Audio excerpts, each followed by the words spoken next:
네, 구역장 성경 공부 시작하겠습니다. 오늘 성경 공부는 다니엘처럼이란 제목으로 다니엘서 6장 1절에서 10절까지의 말씀입니다.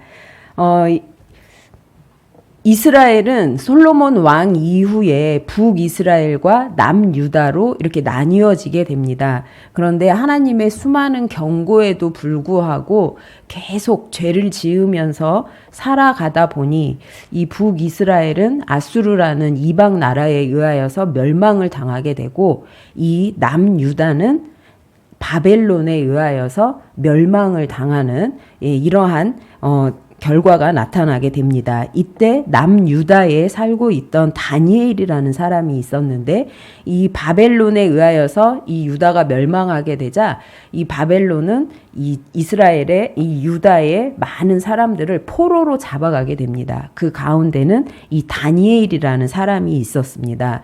바벨론은 이방 나라였기 때문에 어떤 신앙을 지키면서 살아가기가 매우 힘든 그러한 상황인데, 이 다니엘은 그 가운데에서도 믿음을 지키면서 살아가는 그러한 모습을 보여주고 있습니다.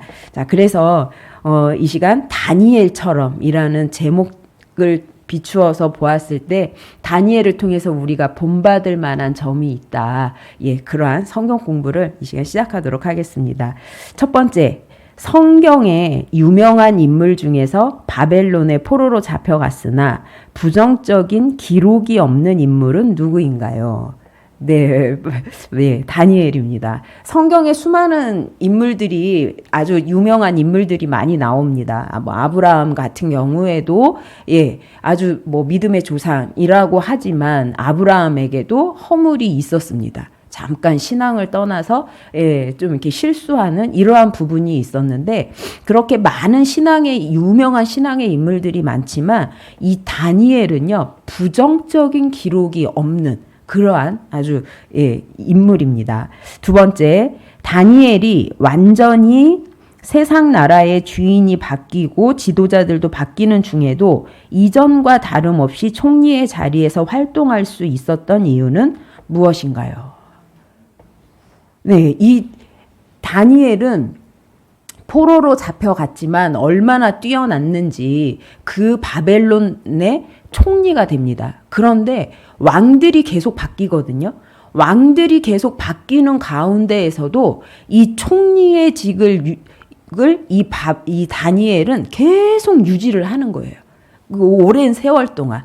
그래서 세상적인 기준으로 보았을 때는 그것이 다니엘이 뛰어나기 때문에, 실력이 좋기 때문에 라고 생각을 할 수 있는데, 그 깊은 의미는 하나님의 주권과 하나님의 섭리가 있었기 때문에 이 총리의 직을 오랫동안 유지할 수 있었다라는 것을 알 수가 있습니다.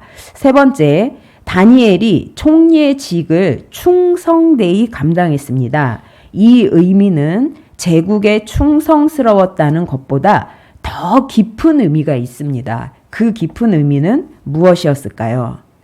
그것은 이 다니엘의 인격 자체가 진실했다라는 것을 의미합니다. 그러니까 어떤 영적인 그러한 의미로 우리는 더 이렇게 살펴보아야지 된다라는 것을 알 수가 있습니다. 네 번째, 바벨론의 고관들은 다니엘에게서 작은 꼬투리라도 찾아보려고 했지만 찾지 못했습니다. 그러자 들고 나온 문제는 무엇이었나요? 네, 신앙의 문제였습니다. 그러니까 이 다니엘은 포로였거든요. 포로였는데 총리의 직을 감당을 하고 있어요. 그리고 왕들이 다니엘을 너무 총애하는 거예요. 그러다 보니까 그 다른 이방 나라, 바벨론의 같이 총리직을 유지하는 다른 사람들의 시기 질투의 대상이 됩니다. 그래서 이 사람들이 어떻게 해서라도 다니엘을 끌어내리려고 그 허물을 찾으려고 그렇게 노력을 한 거예요. 그런데 도덕적으로도 허물이 없어요. 그리고 어떤 경제적으로도 무슨 뇌물을 받거나 이런 꼬투리가 잡혀야 되는데 그런 게 전혀 없는 거예요. 그러다 보니 이 사람들이 이 다니엘을 도대체 어떻게 끌어내릴 수 있을까 해서 봤더니 걸리는 게 하나 있는데 그게 바로 신앙의 문제였습니다. 그래서 이 신앙의 문제를 꼬투리 잡아서 다니엘을 끌어내리려고 합니다. 5번째, 하루에 3번씩 예루살렘을 향하여 기도하는 다니엘을 잡기 위해 만든 바벨론의 악법은 무엇이었나요? 네, 맞습니다. 이제 신앙의 문제, 그 신앙의 문제가 무엇이었느냐? 다니엘은 하나님을 믿는 사람이에요. 그러다 보니까 그 바벨론이 아닌 그 예루살렘을 향하여서 하루에 3번씩, 항상 예루살렘을 향하여서 하루에 3번씩 기도를 한 거예요.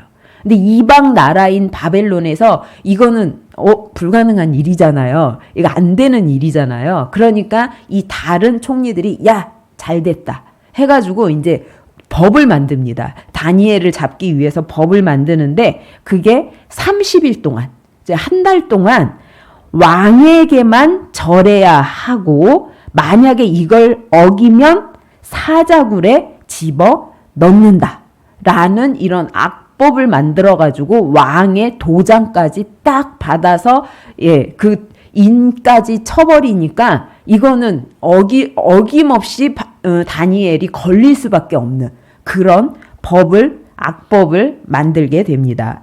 6번째, 다니엘은 이러한 악법 앞에서도 굴하지 않고 하루 3번씩 예루살렘을 향하여 기도했으며 오히려 감사했습니다.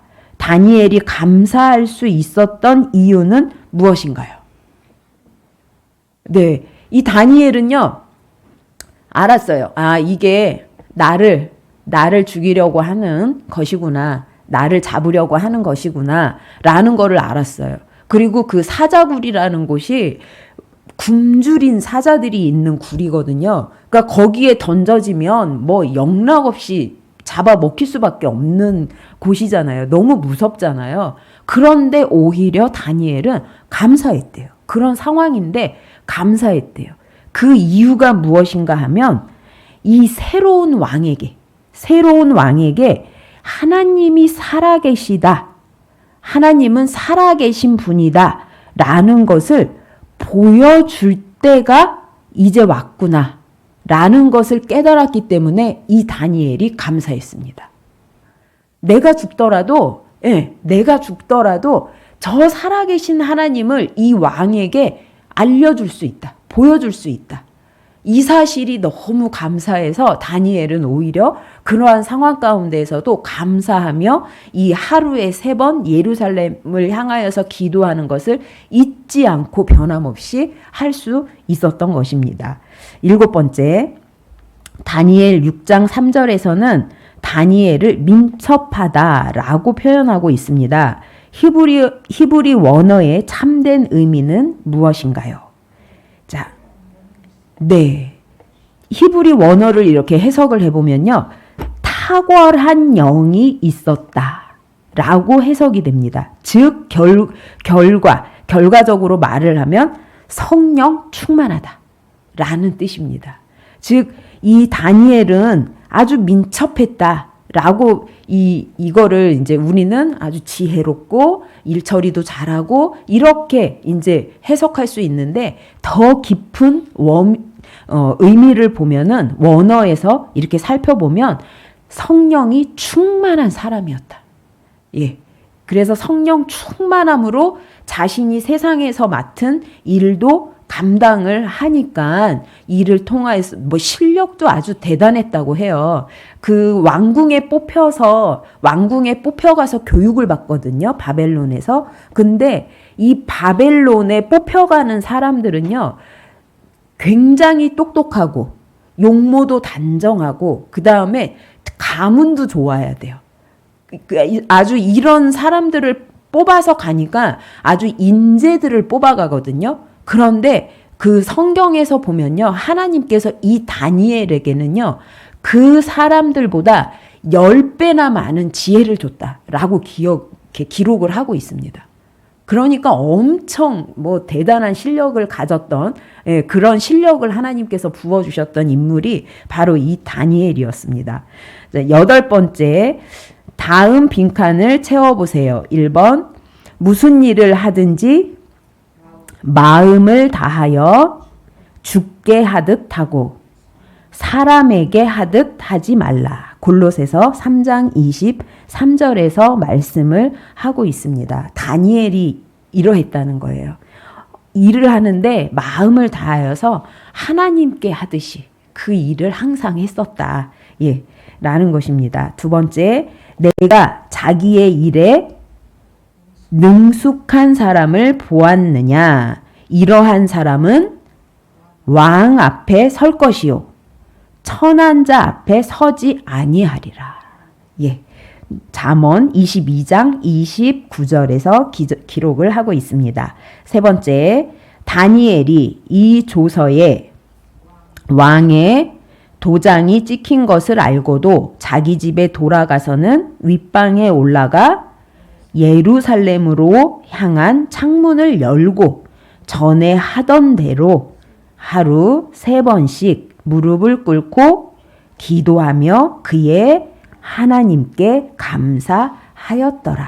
다니엘서 6장 10절의 말씀을 하고 있습니다. 다니엘은 정말 급박한 상황이거든요. 어쩌면 그 조서가 그 악법이 딱 발표가 되었을 때 이렇게 창문을 닫고 뭐 이렇게 조용히 기도하거나 그럴 수도 있잖아요. 그런데 이 다니엘은 전에 하던 대로 항상 하던 대로 그러한 어려움 앞에서도 항상 하던 대로 창문을 활짝 열고 그 기도하는 것을 꾸준히 했다라고 기록을 하고 있습니다. 네, 함께 기도하시겠습니다. 사랑과 은혜의 주님, 이 불신앙의 세상을 살아가는 동안 다니엘처럼 신앙을 견고히 하게 하시고 모든 실력을 갖추며 흠이 없는 자가 되어 세상의 빛과 소금이 되는 그리스도인의 삶을 살아갈 수 있도록 도와주시옵소서. 예수님의 이름으로 기도드렸습니다. 아멘.